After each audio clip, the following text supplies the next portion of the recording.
Hello everybody, मैं हूं राकेश शर्मा और आज हम डिस्कस करने वाले हैं पाइथन प्रोग्राम को माइस्क्ल डेटाबेस के साथ में कनेक्ट करना। ठीक है, आज का जो वीडियो है बहुत इंपॉर्टेंट होने वाला है क्योंकि हम इसमें स्टेप बाय स्टेप मैं आपको बताऊंगा कि किस तरीके से हम पाइथन प्रोग्रामिंग को पाइथन के अंदर आपने जो प्रोग्राम बनाया है उसको हम माइस्क्ल डेटाबेस के साथ में कनेक्ट करेंगे और किस तरीके से हम अपने डेटा को डेटाबेस में इंसर्ट कर सकते हैं, वहाँ से डेटा को रिट्रीव कर सकते हैं। ठीक है, स्टार्ट करने से पहले मैं आप सभी से कहना चाहूँगा कि अगर आपने अभी तक इस चैनल को सब्सक्राइब नहीं किया है तो प्लीज़ चैनल को सब्सक्राइब कीजिए, वीडियो को लाइक कीजिए, शेयर कीजिए, साथ ही साथ कमेंट्स बॉक्स में अपने कमेंट जरूर लिखिएगा, अपने व्यूज़ जरूर लिखिएगा, आपको वीडियो कैसा लगा एंड फ्यूचर में आप किस टॉपिक पर वीडियो चाहते हैं प्लीज़ मुझे लिख के बताइएगा। I will try to reply you, I will try to make the videos जैसा भी आप चाहते हैं उसके हिसाब से मैं कोशिश करूँगा। ठीक है, चलिए स्टार्ट करते हैं, चलते हैं मेरे मॉनिटर स्क्रीन पर जहाँ पर मैं आपको स्टेप बाय स्टेप सारी चीज़ें बताने वाला हूँ। ठीक है, हे गाइस, जैसा कि मैंने आपको बताया कि आज का हमारा जो टॉपिक है वो है पाइथन एप्लीकेशन को माइस्क्ल डेटाबेस के साथ में कनेक्ट करना। मींस हम बोल सकते हैं इसको connection between Python and MySQL. ठीक है, अब आपको मालूम है कि पाइथन क्या है। पाइथन एक फ्रंट एंड प्रोग्रामिंग लैंग्वेज है जिसके अंदर हम अपने लॉजिक इंप्लीमेंट करते हैं, प्रोग्रामिंग करते हैं। माइस्क्ल एक बैक एंड डेटाबेस है जो कि डेटा को स्टोर करने का काम करता है। ठीक है, दोनों अलग अलग एप्लीकेशन है, दोनों एप्लीकेशन को हमें एक दूसरे से कनेक्ट करना है। तो कनेक्ट करने के लिए बीच में हमको कुछ सर्विसेज की ज़रूरत पड़ती है, वो सर्विसेज कहलाते हैं कनेक्टर्स। कनेक्टर्स का मतलब ऐसे सर्विसेज, ऐसे मॉड्यूल्स जो हमें पाइथन एप्लीकेशंस को माइस्क्ल डेटाबेस पर डिफरेंट ऑपरेशन परफॉर्म करने की फैसिलिटी प्रोवाइड करते हैं या फंक्शनलिटी प्रोवाइड करते हैं। ठीक है, तो ऐसे मॉड्यूल्स में जैसे आता है आपका, सबसे पहले मैं अगर मैं बात करता हूँ तो जो मॉड्यूल्स होते हैं, सबसे पहले मैं आपको मॉड्यूल ही बताता हूँ। मॉड्यूल्स जो होते हैं जिनकी हेल्प से हम अपने पाइथन एप्लीकेशन को माइस्क्ल डेटाबेस के साथ कनेक्ट कर सकते हैं, उनमें सबसे पहला होता है माइस्क्ल कनेक्टर। माइस्क्ल कनेक्टर सबसे पहला मॉड्यूल है और बहुत ही इजी मॉड्यूल है, बहुत इंपॉर्टेंट मॉड्यूल है जिसकी हेल्प से हम पाइथन और माइस्क्ल को कनेक्ट कर सकते हैं। ठीक है, दूसरा जो मॉड्यूल होता है इसमें उसको हम बोलते हैं पाई माई एसक्यूएल। ठीक है, पाई माई एसक्यूएल सेकेंड मॉड्यूल होता है, इसके हेल्प से भी हम सेम फंक्शनलिटी या सेम वर्क कर सकते हैं जो हम करना चाहते हैं। ठीक है, थर्ड जो होता है मॉड्यूल आपका, उसमें बता सकता हूँ मैं आपके लिए कि माई एसक्यूएल क्लाइंट करके एक मॉड्यूल होता है। ये जो मॉड्यूल होता है इसकी हेल्प से भी हम सेम काम कर सकते हैं। इसके अलावा और भी मॉड्यूल्स होते हैं, इनमें सबसे ज़्यादा जो यूज़ होने वाला मॉड्यूल है वो है माइस्क्ल कनेक्टर। तो आज मैं आपको माइस्क्ल कनेक्टर को पाइथन के अंदर इंस्टॉल करना प्लस इसके थ्रू कनेक्शन इस्टेब्लिश करना, ये सारी चीज़ें स्टेप बाय स्टेप बताने वाला हूँ। ठीक है, ठीक, ओके। तो अब माइस्क्ल कनेक्टर को इंस्टॉल करने के लिए आपके लिए ज़रूरत होती है PIP की। PIP बेसिकली होता क्या है मैं आपको शॉर्ट में बता देता हूँ। PIP पाइथन की एक लाइब्रेरी होती है जिसकी हेल्प से हम किसी भी मॉड्यूल को इंस्टॉल कर सकते हैं, किसी भी मॉड्यूल को अनइंस्टॉल कर सकते हैं, सेटअप चला सकते हैं या उससे रिलेटेड डिफरेंट टाइप के कमांड्स हम यहाँ पर एग्जीक्यूट कर सकते हैं। ठीक है, तो PIP को सबसे पहले अगर आपने पाइथन को इंस्टॉल किया हुआ है तो आपके सिस्टम में आपकी लाइब्रेरी के अंदर PIP जो है वो इंस्टॉल्ड होना चाहिए। ठीक है, अगर आपके सिस्टम में पुराना पाइथन का वर्जन है, ओल्ड वर्जन डला हुआ है तो श्योर नहीं है कि उसमें PIP इंस्टॉल्ड होगा। लेकिन अगर आपने लेटेस्ट का पाइथन वर्जन जैसे 3.9 या 3.10 इंस्टॉल किया हुआ है तो उसमें बाय डिफ़ॉल्ट PIP आपका कॉन्फ़िगर होके आता है, इंस्टॉल्ड होके आता है। ठीक है, चलिए मैं आपको स्टेप बाय स्टेप बताता हूँ कि PIP को कैसे चेक करेंगे और PIP के बाद में माइस्क्ल कनेक्टर को कैसे इंस्टॉल करते हैं। ठीक है, PIP को देखने के लिए आपको पाइथन की लाइब्रेरी को DOS मोड पर ओपन करना पड़ेगा।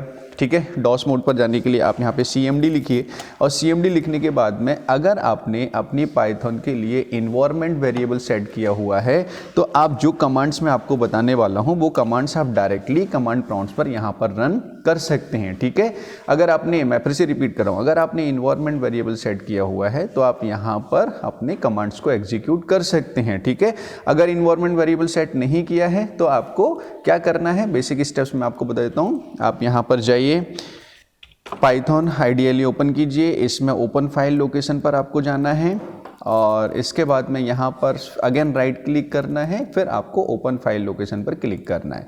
ऐसे करने से हम क्या पहुँचेंगे, पाइथन की लाइब्रेरी, पाइथन की जो डायरेक्टरी है, लोकेशन है, वहाँ पर हम पहुँच जाएंगे। ठीक है, तो ये पहुंचने के बाद यहाँ डायरेक्टली आपको CMD लिखना है। CMD लिखते ही क्या होगा, आप कमांड प्रॉम्प्ट पर पहुंच जाएंगे और आप देखेंगे कि यहाँ पर पाइथन की कंप्लीटली डायरेक्टरी है, जिस लोकेशन पर पाइथन आपका डला हुआ है, इंस्टॉल्ड है, आप कंप्लीटली उस डायरेक्टरी के अंदर पहुंच गए हैं। ठीक है, तो दोनों तरीके हैं। अब यहाँ पर भी आपको सेम कमांड चलाना है जो मैं आपको बता रहा हूँ। ये आपको कब करना है, जब आपने इन्वायरमेंट वेरिएबल सेट नहीं किया है। क्लियर, और अगर इन्वायरमेंट वेरिएबल सेट है तो जो कमांड्स मैं आपको बताने वाला हूँ वो डायरेक्टली यहाँ पर आप एग्जीक्यूट कर सकते हैं। ठीक है, ओके, तो चलिए करते हैं। सबसे पहला जो कमांड होता है आपको लिखना है यहाँ पर पाइथन -m और आप यहाँ पे लिखेंगे PIP लिखने के बाद में जब आप यहाँ पे एंटर करेंगे तो अगर PIP आपके सिस्टम में इंस्टॉल्ड है या अपडेटेड है तो आपको यहाँ पर उसकी डिटेल्स मिल जाएगी। नो मॉड्यूल नेम्ड PIP आपको चेक करना एक तरीका और होता है। आप यहाँ पे देखिए इंस्टॉल लिखेंगे, INSTAL वाला इंस्टॉल, PIP आप लिखेंगे तो PIP लिखने पर आपको पता चल जाएगा कि PIP यहाँ पे इंस्टॉल्ड है। क्या लिखा है, रिक्वायरमेंट ऑलरेडी सेटिस्फाइड, मतलब आपके सिस्टम में PIP ऑलरेडी इंस्टॉल्ड है। ठीक है, मैंने ये सिस्टम इंस्टॉल्ड है। अगर इस सिस्टम में इंस्टॉल नहीं होता तो यहाँ पर इंस्टॉलेशन की प्रोसेस चलती, कंप्लीटली आपको यहाँ पर विजिबल होता है कि PIP आपके सिस्टम में इंस्टॉल हो रहा है। ठीक है, तो ये सिंपल सा कमांड है, आपको लिखना है पाइथन -m, मतलब हाइफन लगा के m लिखना है, PIP इंस्टॉल PIP लिखेंगे तो आपको PIP की डिटेल्स यहाँ पर मिल जाएगी। ठीक है, इसके अलावा नेक्स्ट जो कमांड होता है जिसकी हेल्प से हम MySQL कनेक्टर को इंस्टॉल करेंगे, तो MySQL कनेक्टर इंस्टॉल करने के लिए अगेन आपको लिखना है यहाँ पे पाइथन m PIP लिखना है और यहाँ पर आपको लिखना है इंस्टॉल MySQL हाइफन लगाकर कनेक्टर। ठीक है, अब देखो PIP क्या हो गया, मैंने आपको पहले ही बताया था कि पाइथन का पैकेज लाइब्रेरी होती है। जो भी आपको मॉड्यूल इंस्टॉल करना है या उस पर काम करना है तो हमें PIP के थ्रू ही करना पड़ेगा। ठीक है, तो सबसे पहले PIP को इंस्टॉलेशन जरूरी है, तो ये कमांड मैंने आपको बताया कि इंस्टॉल PIP से आपका PIP इंस्टॉल हो जाएगा। PIP के थ्रू अब मुझे MySQL कनेक्टर इंस्टॉल करना है तो मुझे लिखना पड़ेगा MySQL hyphen connector and enter करेंगे तो ऑलरेडी यहाँ पर इंस्टॉल्ड है। देखिए इसमें बता दिया रिक्वायरमेंट ऑलरेडी सेटिस्फाइड, मैंने ऑलरेडी इंस्टॉल किया हुआ है। आपको भी सेम कमांड चलाना है, आपके सिस्टम में इंस्टॉल नहीं होगा तो यहाँ पर इंस्टॉलेशन की प्रोसेस होगी, आपका MySQL यहाँ पर इंस्टॉल हो जाएगा। ठीक है, ये बेसिक कमांड्स हैं, इनकी हेल्प से आप कर सकते हैं। इतना करने के बाद में आपका 50% काम हो गया, आपने पैकेज को इंस्टॉल कर लिया। अब हमें क्या करना है, इस पैकेज को अपनी एप्लीकेशन में यूज़ करना है। ठीक है, आपका जो पाइथन का प्रोग्राम होगा उसके अंदर इसको यूज़ करना है। तो चलते हैं पाइथन प्रोग्राम के अंदर। आप सिंपली यहाँ पर पाइथन का आइडियली ओपन करेंगे। ठीक है, एक नया प्रोग्राम बनाते हैं। यहाँ पर फाइल में जाइए, न्यू फाइल पर क्लिक करेंगे, ये आपका पाइथन की नई विंडो ओपन हो गई। आपको सबसे पहले इंपोर्ट करना है MySQL.connector। एक पैक मॉड्यूल हो गया जिसको हमें यहाँ पर इंपोर्ट करना है। ध्यान रखिएगा, जिसको आपने अभी इंस्टॉल किया था उसको आपको अपने प्रोग्राम में इंपोर्ट करना है। ठीक है, ये क्या है, आपका एक मॉड्यूल है। ठीक है, और इस मॉड्यूल को हमें अपने प्रोग्राम में यूज़ करना है तो आपको क्या करना पड़ेगा, इंपोर्ट करना पड़ेगा। Import MySQL.connector। अब आपको क्या करना है, ये जो कनेक्टर है MySQL कनेक्टर मॉड्यूल है, इसके अंदर डिफरेंट टाइप की मेथड्स होती हैं जिनके द्वारा हम अपने डेटाबेस से कनेक्शन इस्टेब्लिश कर सकते हैं। तो इसके अंदर सबसे पहली जो मेथड होती है वो मेथड होती है आपकी कनेक्ट मेथड। मैं आपको सबसे पहले मेथड्स ही बता देता हूँ कि कौन कौन सी मेथड इसके अंदर हम यूज़ करने वाले हैं। कनेक्टर के अंदर सबसे पहली जो मेथड्स होती हैं, इसके अंदर मेथड्स जो होती है, सबसे पहली मेथड होती है कनेक्ट मेथड एक ऐसी मेथड है जिसके द्वारा हम अपने पाइथन प्रोग्राम को डेटाबेस के साथ में कनेक्ट करते हैं, मतलब एक कनेक्शन इस्टेब्लिश करने का काम करती है ये मेथड। इस मेथड के अंदर बेसिकली 4 पैरामीटर्स होते हैं, 4 आर्गुमेंट्स हमें पास करना है। सबसे पहला मॉड्यूल होता है आपका होस्ट पैरामीटर होता है, आर्गुमेंट होता है। होस्ट के अंदर हमें अपने MySQL सर्वर का एड्रेस, मतलब उसका IP एड्रेस या लोकल होस्ट पास करना है जहाँ पर आपका MySQL सर्विसेज रनिंग है, जो मतलब सिंपली है जैसे आपने लोकल सिस्टम में MySQL को इंस्टॉल किया हुआ है तो लोकल होस्ट आपको लिखना है, अपने सिस्टम का IP एड्रेस लिखना है, या आप मान के चलिए रिमोट सर्वर से एक्सेस कर रहे हैं तो रिमोट सर्वर का एड्रेस आपको यहाँ पर डालना है। होस्ट का सिंपल सा मतलब होता है जो आपके MySQL सर्विसेज को मैनेज कर रहा है, जहाँ पर MySQL की सर्विसेज रन हो रही हैं, जहाँ से आप उसको एक्सेस करेंगे वो आपका होस्ट कहलाएगा। तो मैंने अपने सिस्टम में इंस्टॉल किया, तो आप यहाँ पे लोकल होस्ट लिख सकते हैं, ठीक है। लोकल होस्ट लिखने के बाद में सेकंड जो पैरामीटर यहाँ होता है, वहाँ पर यूज़र होता है। यूज़र का मतलब होता है कि MySQL के अंदर आपको काम करना है तो आप किस यूज़र में काम करेंगे, वो यूज़र का नेम आपको यहाँ पर लिखना है। तो बाय डिफ़ॉल्ट MySQL का जो यूज़र होता है वो होता है रूट, ठीक है, ध्यान रखिएगा। बाय डिफ़ॉल्ट जो यूज़र होता है MySQL का वो होता है रूट, ठीक है। इसके बाद में नेक्स्ट जो पैरामीटर है इसका वो है आपका पासवर्ड। पासवर्ड में आपने जो भी पासवर्ड MySQL का सेट किया हुआ है, जब आप MySQL इंस्टॉल किया होगा आपने, उस समय आपने जो भी पासवर्ड सेट किया है वो पासवर्ड आपको यहाँ पर डालना है। फॉर एग्जांपल आपने एडमिन डाला हुआ है, आप यहाँ पर एडमिन लिखेंगे, ठीक है। नेक्स्ट जो पैरामीटर होता है, इसका आर्गुमेंट होता है, वो होता है आपका डेटाबेस।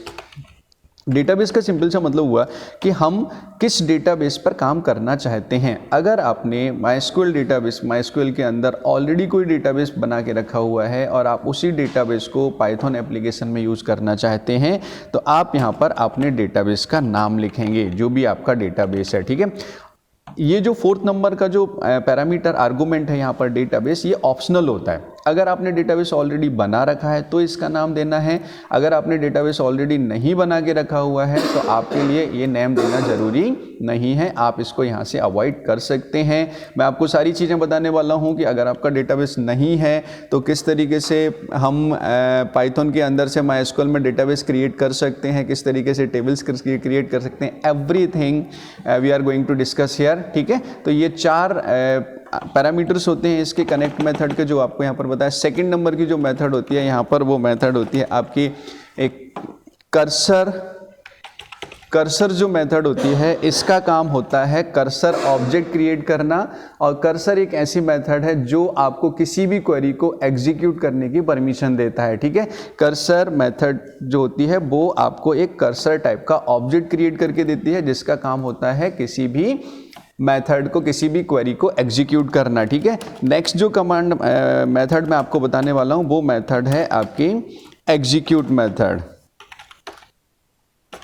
एग्जीक्यूट मेथड जो होती है उसका काम होता है क्वेरी को एग्जीक्यूट करना, किसी भी क्वेरी को एग्जीक्यूट करना, जैसे insert, update, create, select command, जो भी कमांड आपको चलाना है उस कमांड को एग्जीक्यूट करने के लिए हमें एग्जीक्यूट मेथड को यूज करना है। ये जो एग्जीक्यूट मेथड है वो कर्सर मेथड के थ्रू काम करेगी। जैसे मैंने आपको बताया कि कर्सर जो मेथड होती है वो कर्सर टाइप का ऑब्जेक्ट रिटर्न करती है और उस ऑब्जेक्ट की हेल्प से हम यहाँ पे एग्जीक्यूट मेथड को यूज़ करेंगे, ठीक है। चलिए इनको फटाफट इंप्लीमेंट करके देखते हैं किस तरीके से कर सकते हैं, और उसके बाद में, ठीक है, यहाँ पर आपको सबसे पहले कनेक्शन इस्टेब्लिश करना है। तो हम क्या करेंगे, यहाँ पर एक कनेक्शन टाइप का ऑब्जेक्ट क्रिएट कर लेते हैं। कौन OBJ आपने क्रिएट किया और सिंपली आपको यहाँ पर लिखना है mysql.connector.connect, ठीक है। और कनेक्ट के अंदर जैसा आपको बताया सबसे पहले आपको होस्ट लिखना है। होस्ट इज इक्वल टू यहाँ पर लिख दीजिए लोकल होस्ट, ठीक। यूज़र में अभी आपको बताया कि बाय डिफ़ॉल्ट यूज़र होता है रूट, तो आपने रूट लिख दिया। पासवर्ड आपने जो भी सेट किया हुआ है वो पासवर्ड आप यहाँ पे लिख देते हैं। मैंने जैसे यहाँ पे एडमिन डाल रखा है तो मैंने यहाँ पे एडमिन लिख दिया, ठीक है। अब मान के चलते हैं कि आपने डेटाबेस नहीं बना हुआ है, डेटाबेस हम यहाँ से क्रिएट करना चाहते हैं, ठीक है, तो आप कनेक्शन स्ट्रिंग यहीं पर कंप्लीट कर सकते हैं, ठीक है। अब आपको चेक करना है कि आपका कनेक्शन इस्टेब्लिश हुआ है कि नहीं हुआ है, तो यहाँ पर एक सेकेंड जो मेथड होती है उसको हम यूज़ करेंगे। आप यहाँ पर सिंपली लिख सकते हैं इफ़, कंडीशन अप्लाई करेंगे, कौन कनेक्शन ऑब्जेक्ट जो आपने क्रिएट किया है डॉट इज कनेक्टेड, एक मेथड होती है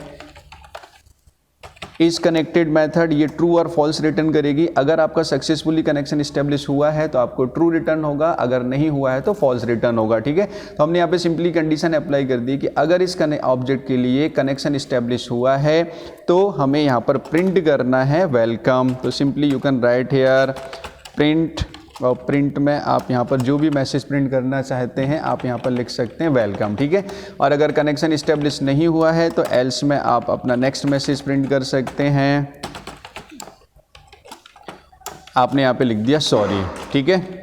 तो सॉरी, अब देखते हैं, रन करके देखते हैं। सबसे पहले हम ये चेक कर लेते हैं कनेक्शन आपका इस्टेब्लिश हुआ है कि नहीं हुआ। प्रोग्राम को सेव करते हैं, कोई भी जो भी नाम देना चाहें आप, माय कनेक्शन आपने नाम दिया, प्रोग्राम को रन करते हैं। ठीक है, रन करने पर आपने देखा कि वेलकम प्रिंट हो रहा है। इसका मतलब ये हुआ कि आपके प्रोग्राम का MySQL के साथ में कनेक्शन इस्टेब्लिश हो गया। ठीक है, क्लियर। अब नेक्स्ट जो आपका मेथड है, आपका कर्सर मेथड और एग्जीक्यूट कमांड, इन दोनों को यूज करते हैं। कर्सर को यूज करने के लिए आपको सिंपली करना क्या पड़ेगा, यहाँ पर आपने एक ऑब्जेक्ट बनाया, कर्सर ऑब्जेक्ट हम यहाँ पर क्रिएट करते हैं, is equal to cursor object. कौन ऑब्जेक्ट की हेल्प से आप क्रिएट करेंगे, जो कनेक्शन का ऑब्जेक्ट आपने क्रिएट किया है, इसके थ्रू हम कर्सर मेथड को यूज करेंगे। ठीक है, तो कर्सर मेथड क्या करेगा, एक मेथड है जो आपको कर्सर ऑब्जेक्ट रिटर्न करेगा। ठीक है, और इस ऑब्जेक्ट की हेल्प, ध्यान रखना, कर्सर मेथड को एक्सेस करने के लिए हमने कनेक्शन ऑब्जेक्ट को यूज किया, और अगली जो मेथड होगी एग्जीक्यूट मेथड, उसको यूज करने के लिए हमें कर्सर ऑब्जेक्ट को यूज करना है। ठीक है, क्लियर। ओके, चलिए देखते हैं यहाँ पर नेक्स्ट स्टेटमेंट। आप यहाँ पर सिंपली लिखेंगे कर्सर ऑब्जेक्ट डॉट एग्जीक्यूट, और एग्जीक्यूट के अंदर जो भी आपका एसक्यूएल स्टेटमेंट्स है वो स्टेटमेंट आप यहाँ पर लिख सकते हैं। जैसे आपको डेटाबेस क्रिएट करना है तो सिंपली आप यहाँ पर लिखिए क्रिएट डाटाबेस, और डेटाबेस नेम जो भी आप देना चाहते हैं, जैसे आपने लिखा माय न्यू डेटाबेस, इस नाम से आपको क्रिएट करना है, तो माय न्यू डीबी आपने यहाँ पर एग्जीक्यूट कर लिखा है। यहाँ पर डेटाबेस का नाम मतलब आपका एसक्यूएल कमांड हो गया, और ये जो प्रिंट स्टेटमेंट है इसको हम इसके बाद में डाल देते हैं। ठीक है, यहाँ पर आपने डाल दिया वेलकम। क्लियर। इस प्रोग्राम को रन करते हैं। रन करने पर अगर आपके स्टेटमेंट बिल्कुल क्लियर है तो आप डेटाबेस क्रिएट होगा तो आपको वेलकम प्रिंट होगा, अदरवाइज आपको सॉरी प्रिंट होगा। ठीक है, रन करके देखते हैं। रन किया, अगेन वेलकम, आपका डेटाबेस क्रिएट हुआ। इसको चेक करने के लिए हम चलते हैं MySQL के अंदर, वहाँ देखिए MySQL में कि आपका डेटाबेस क्रिएट हुआ है कि नहीं हुआ। MySQL ओपन करते हैं, पासवर्ड एंटर करते हैं, और यहाँ पर सिंपल सा कमांड होता है, आप लिखिए शो डेटाबेसेस। ठीक है, और लिखकर एंटर करेंगे तो आप देखिए यहाँ पर my test DB, my new DB नाम से आपने डेटाबेस क्रिएट किया था, जो यहाँ पर सक्सेसफुली क्रिएट हो गया है। तो इस तरीके से हमने यहाँ पर देखा कि किस तरीके से हम पाइथन एप्लीकेशन के थ्रू MySQL में नया डेटाबेस क्रिएट कर सकते हैं। इसी तरीके से वन बाय वन हम MySQL पाइथन एप्लीकेशन से MySQL के अंदर टेबल क्रिएट कर सकते हैं, इंसर्ट, अपडेट, डिलीट सब कुछ करेंगे। नेक्स्ट जो वीडियो है उस वीडियो में हम ये सारी चीज़ें डिस्कस करने वाले हैं। ठीक है, चलिए, आपका अगर इसके अलावा भी आपको कोई डाउट है या आपकी कोई क्वेरी है या आप किसी न्यू टॉपिक पर कोई अपना वीडियो चाहते हैं तो प्लीज़ कमेंट्स बॉक्स में ज़रूर लिखें। और उससे भी इंपॉर्टेंट चीज़, अगर आपने अभी तक इस चैनल को सब्सक्राइब नहीं किया है तो प्लीज़ चैनल को सब्सक्राइब करें, वीडियो को लाइक करें, शेयर करें। Take care, bye bye.